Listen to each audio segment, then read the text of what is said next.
Hello fellow booktubers, my name is Lauren, you're watching Dreams, Books, Courage, and today is Top 5 Wednesday, and this one is all about favorite chapter headings. And what I personally take from the name of this topic is that it has to do with the art around the heading, and also the type of typography that is used, and the different names of the headings, so I kind of factor in all of those things to come up with this top 5. I thought that this would be really hard for me to even remember chapter headings, but it's actually pretty easy because these are just very memorable to me, so let's go ahead and get into them. So in the top 5 spot, we have the chapter headings from A Court of Thorns and Roses by Sarah J Maas. And this is what the chapter headings look like. It's just a very simple design, but I like it because it matches with the cover. It is also a very pretty design to put with the chapters. As you can see from the front of the cover, it plays off of the thorns that are all over it. And I just like how they incorporate the cover with the different chapter headings, and I also just think it's a very simplistic type of beauty. In the 4th place spot, we actually have a series, and that is the Percy Jackson and the Olympian series by Rick Riordan. And these chapter headings look very simple, but it's not really about the typography or the art with these, it's about the words within them. I'm not sure if you can actually see this title clearly, but it says, "I ruin a perfectly good bus." And pretty much all of the chapter headings within the series are pretty funny and just a little bit weird. If you guys have heard anything about Percy Jackson, I'm sure that you've heard that he is a very funny character. And so I think the chapter headings really go along with this character, and also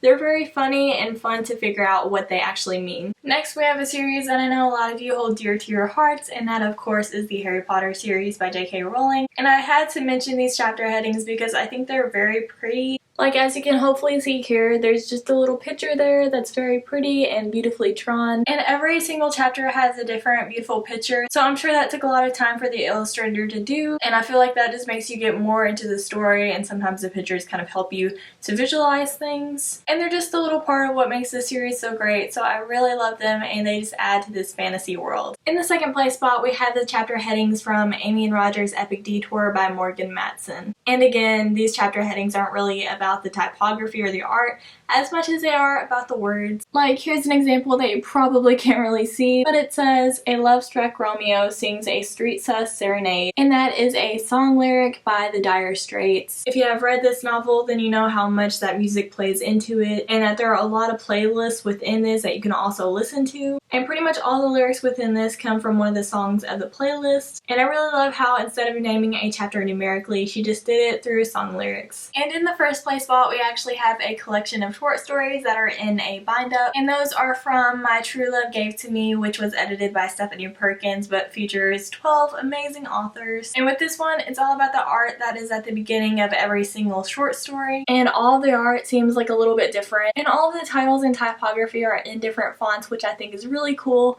This one is by Jenny Han, and it is "Polaris is Where You'll Find Me" with a little bird on it. And this one is by Rainbow Rowell, and it's called Midnights, and it's just more of a party theme. Sometimes it's easy to tell how the picture factors into the story, but sometimes it is kind of difficult. So I think that makes the reading experience even more fun with these short stories. Thank you guys so much for watching this video. I love talking to you guys down in the comments, so if you have any comments about this video, I would love to hear them. I'm hoping to reach 2,000 subscribers by July 13th, and I'm only about 50 away, which is completely awesome, so thank you guys so much for subscribing to me. And if you could help me out in any way to kind of spread the word, that'd be very much appreciated. I also need some video ideas for what you guys want me to do whenever I reach 2,000 subscribers, and also for whenever it is my booktube anniversary, so please leave some comments about that down below. Thank you guys so much for watching my videos, and now I'm gonna go get back to reading.